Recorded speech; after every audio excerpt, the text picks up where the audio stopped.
And thank you so much for tuning in for today's video. It's Alexandra, the brand educator for MDPen. And today I wanted to talk about why you need to be focusing on the neck if you're not already within your practice. Please feel free to ask questions in the comments. I'd love for you guys to give some feedback. Necks have become a major concern, of course, in our industry. And if you're not already offering treatments for the neck, you are definitely missing out. So let's go ahead and get started. So when it comes to the neck, obviously there are many concerns that can happen. And with aging in general, you can see changes with the neck. I mean, really as early as the teenage years now, because tech neck has become such a huge thing with people looking down at their phones. I don't think that is going to go away until people can start holding their phones up more. So you can really cash in on offering some great neck procedures. Of course, with age, there comes actual neck laxity. You have things like platysmal bands being a huge concern as well. Those are often treated with neuromodulators, and you have people, saving or spending thousands and thousands of dollars for neck lifts. And this is where you can really come into play as a med spa practitioner, whether you're in a derm office, plastic surgery office, or a med spa, and be able to really offer everything that you need that they don't necessarily need to go under the knife if they don't have to or don't want to. So when we talk about platysmal bands, those are going to be these vertical up and down bands that can be really prominent on some people. And then of course you have horizontal bands or neck rings that can appear on the neck. Those can be injected into with filler, but there's also the option of radio frequency. And of course, microneedling radio frequency with the NDMed device here at MDPen is, yes, absolutely going to be the go-to treatment. You're going to have FSR as an option as well. I know we've been talking a lot about FSR, so I don't want you guys to forget about that. I'm going to just share this image here. So here you see some radio frequency handpieces by themselves. These can all be used for tightening on the neck. If you have an MDPen, you can also use your pen, of course, for tracing on the neck. And getting back again to the other shaper treatments that you can use for RF as well. Now, with radio frequency microneedling on the neck, with your typical microneedling pen, you may be treating the neck at, let's say a 0.5 millimeter depth, maybe not even that.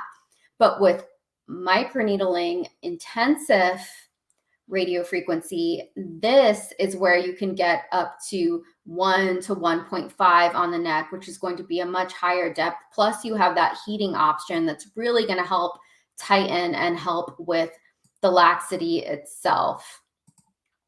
Thank you guys so much for participating. So yes, absolutely. Concerns here. Roanne's asking what specific concerns my clients have about skin on the neck they might not have about their face. So a lot of the concerns will be the same. Again, you may have different laxity concerns. People may already be ahead of the curve. So they may have been treating their face for years. They've been getting injectables. They've been getting fillers. Maybe they've been getting microneedling, peels, facials, and their neck has just not been touched. Maybe skincare hasn't even touched their neck either. So people want their face and their neck to match up. If they don't, it can be very recognizable and an issue. Don't forget, guys, as well, the neck can get hyperpigmentation. And that's where you see things like poikiloderma, which if you don't know what that is, it can appear as white marks on the skin, and it's common on the neck. It can come for different reasons.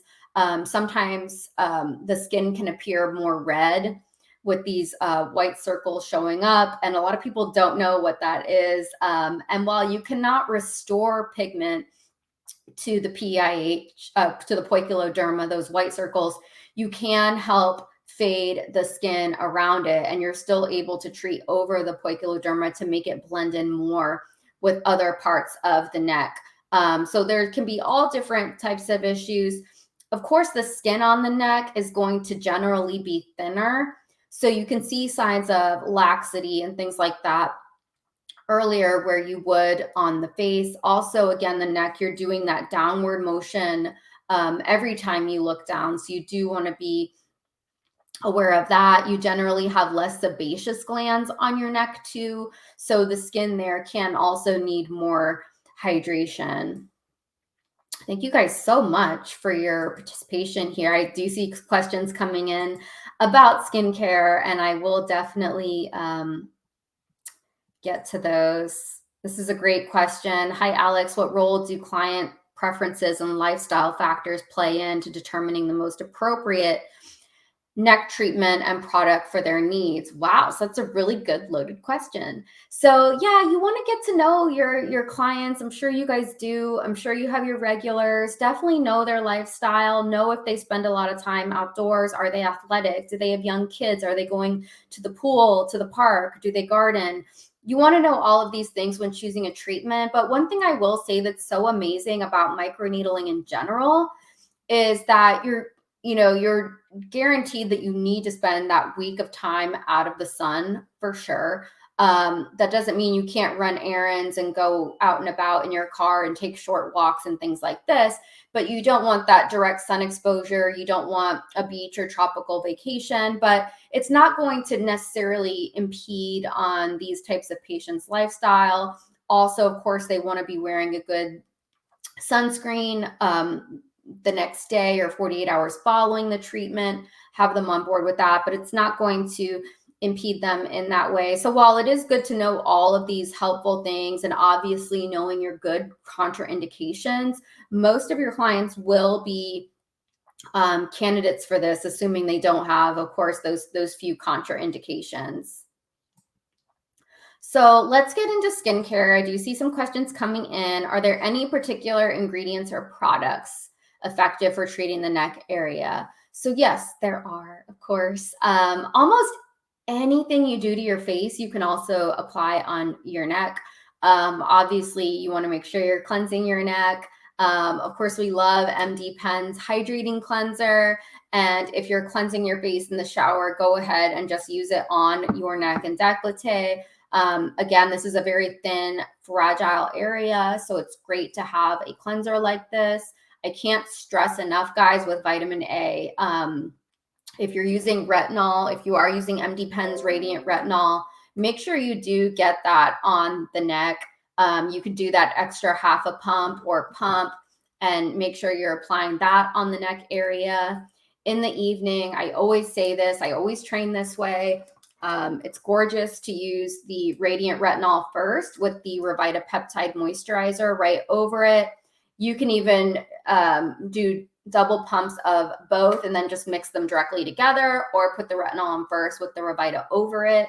I want to remind you guys, with the Revita Peptide Moisturizer Cream, we put a specific growth factor in here for the neck. So if you have patients asking for a neck cream, this is what you want to sell them. This product can be used the day after microneedling or radiofrequency microneedling. And of course, with all vitamin A's and retinol, you want to wait a good 5 to 7 days post-treatment to start resuming these. A good general rule is just waiting a week, waiting 7 days if you want to do a general rule for your patients. Now, other things in this Revita Peptide Moisture Cream, you've got your HA, you've got your squalane, you've got a little bit of vitamin C, rosemary oil, passion fruit. Really awesome, all-encompassing moisturizer. Do not forget to use it on the neck. This is a very tolerable retinol, guys. It's not going to tear up your skin. We have ingredients in here to preserve the microbiome of the skin. It is packed with pre and probiotics. So nothing really better you could be using on your neck.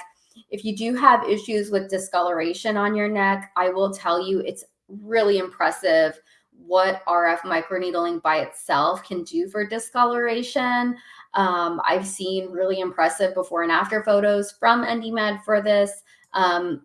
So if you're doing that and using the right products, you can absolutely target discoloration without having to do anything too extreme or invasive.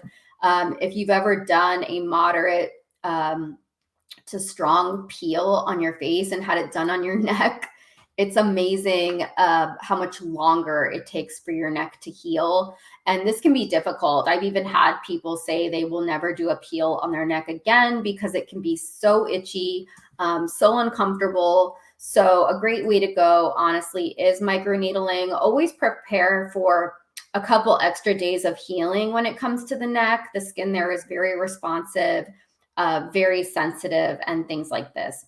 I want to make sure I've answered all of your questions, guys. Thank you so much for this participation. Again, you can find these specific products on our website, www.mdpen.co. And this code is going to be NECK101, NECK101, good for the next 48 hours. You can save a little money as retail or as professionals. Thank you guys so much for tuning into this video. We're gonna have a lot more neck content in the month of March. We're gonna be having a webinar that's gonna target the neck, so look out for that registration link, guys. And we will be showcasing the NDMed Intensive RF Microneedling handpiece as well as fractional skin resurfacing. Thank you guys so much, and I'll see you soon. Bye.